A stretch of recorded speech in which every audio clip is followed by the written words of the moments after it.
Another week, still we wait for Bubba Chandler. Let's talk prospects on Fantasy Baseball Today Express.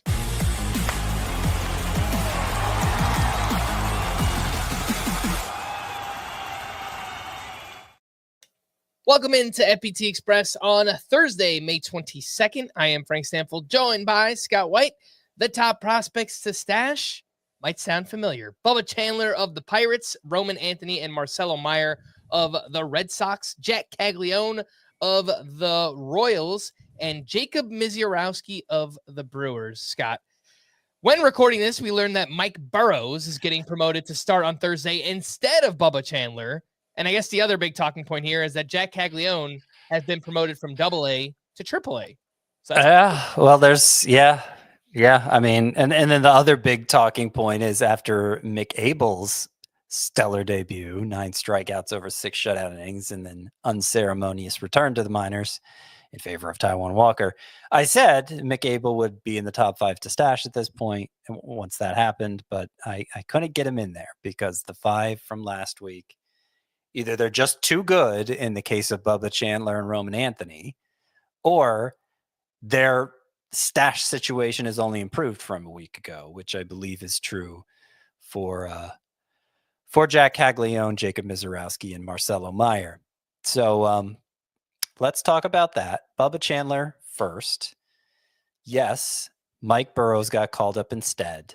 He was already on the 40-man roster. I think his turn lined up better for the opening. And he had pretty great numbers himself. 2.51 ERA, 105 whip, and 11.4 K per 9. 14% swinging strike rate. Good numbers. Still, they send down Carmen Mlodzinski. That's how you pronounce that, right? Carmen Mlodzinski.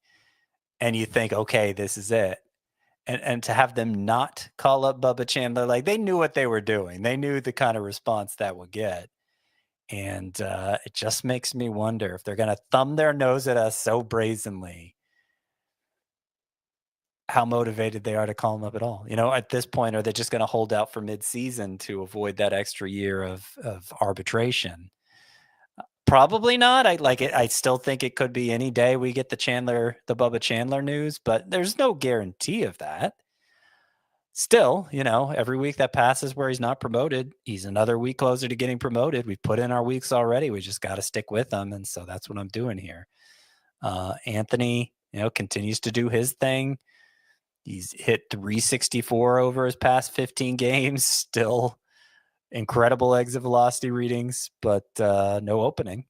There's been some talk maybe they could move Ceddanne Rafaela to a utility role to create an opening for Anthony, but Alex Cora likes, he talked about liking Rafaela's process at the plate right now. And in fairness, the expected stats for Rafaela look really good. So it doesn't sound like they're on the verge of doing that.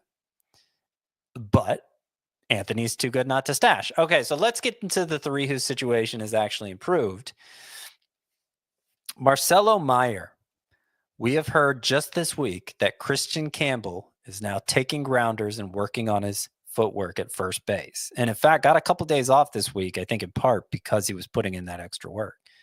So it doesn't sound like he's particularly close to taking over at first base, but that seems to be the plan since Rafael Devers isn't going to do it. And since Christian Campbell's kind of a liability anywhere you put him, stick him at first base, which would free up second base, which Roman Anthony's not going to fill, but maybe Marcelo Meyer can. He's been playing second base a lot more at AAA this year.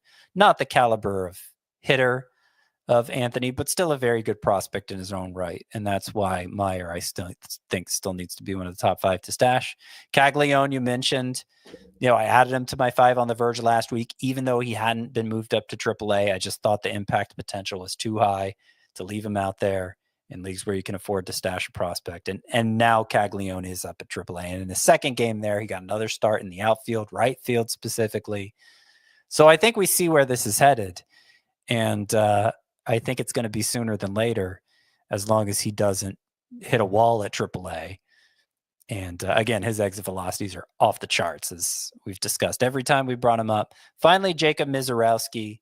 He actually made a very like an abbreviated start here on Wednesday, only 3 innings, but the one prior to that, 7 innings, and continues to throw strikes at a terrific rate. This is now a 6-start stretch where he's thrown basically 2/3 of his pitches for strikes. That is a huge improvement from Mizorowski's entire minor league career previously. And during that 6-start stretch with 2/3 strikes, 0.80 ERA, 0.77 whip, 11.2 K per nine. In that 7-inning start 2 turns ago, he hit 103 on the fastball. So electric talent really seems to have figured things out. The Brewers are still running Quinn Priester out there every 5th day. Maybe Brandon Woodruff will be ready to go before they make the call on Mizorowski, but not necessarily. And I don't know how much Woodruff has in the tank anyway. So I think Mizorowski absolutely in the stash conversation. All right, let's take a quick break and we'll be back right after this.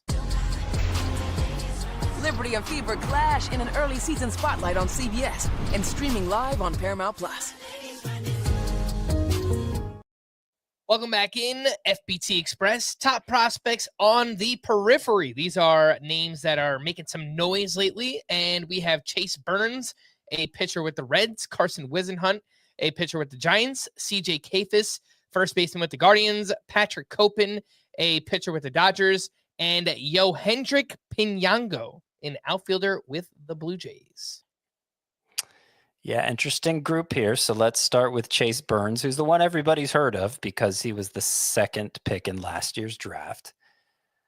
He's done everything he's supposed to do so far. He's up at Double A, up at Double A, made 5 starts there, 8 starts total.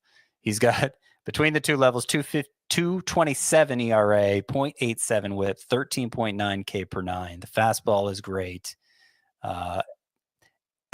The slider is great. Looks like he has the start of a pretty good changeup. Just everything you could want in a pitching prospect, to the point that I hope I pronounced the guy's name right. Jeffrey Paternostro, who is a Baseball Prospectus, one of the top prospect evaluators, I would say, and for however many years for Baseball Prospectus. He is saying that not only is Chase Burns the best pitching prospect in baseball, but he's anticipating potentially having him as the number 1 overall prospect when the midseason rankings come out. Now, that's assuming, he said, Roman Anthony's already graduated by that point, doesn't qualify as a prospect, which is a pretty good assumption, but not a guarantee. But that's where he stands on Burns, and I think that's pretty noteworthy. Carson Wisenhunt has really turned things around this year at AAA for the Giants. Lost quite a bit of stock last year. The stock tumbled, but at AAA this year, he has a 3 ERA and even 1 whip, more than a strikeout per inning. But mainly what's improved for him, 72% of his pitches for strikes, which is an insane ratio. 70%. Still an insane number. A big improvement from a year ago when he had trouble finding the strike zone. And I think now that the Giants have made way for Hayden Birdsong, Carson Wisenhunt is next. Really good changeup. A worthy prospect. CJ Kafis for the Guardians, a first base prospect. He is slashing 359, 450, 594 between AA and AAA. 359 batting average, that is. And he started at AA, he's moved to AAA. It hasn't mattered. It's been basically the same slash line at each. Great line drive hitter. Doesn't angle the ball very well for power, and that's a difficult hurdle for a first baseman to overcome, but the hit tool here might be strong enough that CJ Kafis turns into something anyway. Patrick Copen of the Dodgers is a really interesting story because I believe it was just last year he was blinded in one eye because of something that happened on the field. I think a ball hit off his face. I can't remember exactly what happened, but it was he injured himself playing baseball and it blinded him in one eye. Wow. And he's still going here for the Dodgers and pitching really well, certainly in terms of missing bats. He has a 14.4 K per nine rate at high A this year. The only problem is he's walking a bunch of guys, nearly 6 walks per nine, but that's improved over his last 2 starts. Patrick Copen most recently 2 hits, 1 walk, 11 strikeouts in 6 2/3 innings. So he definitely has talent. And then finally, Yohendrick Piñango for the Blue Jays real quick. Let me say that name again. Yohendrick Piñango, slashing 347, 456 at 597 at AA. 7 homers, 5 steals. This looks like a pop-up prospect. I don't have data like StatCast data for AA, but Baseball America does. And they say, exit velocities, plate discipline, they all look great for Yohendrick Piñango. So that's somebody who needs to be on your radar too. All right. For more extensive fantasy baseball coverage, listen to our full-length podcast, Fantasy Baseball Today, on Spotify, Apple Podcasts, or anywhere else podcasts are found. Thanks for listening to Fantasy Baseball Today Express, and we will be back again tomorrow. Bye-bye.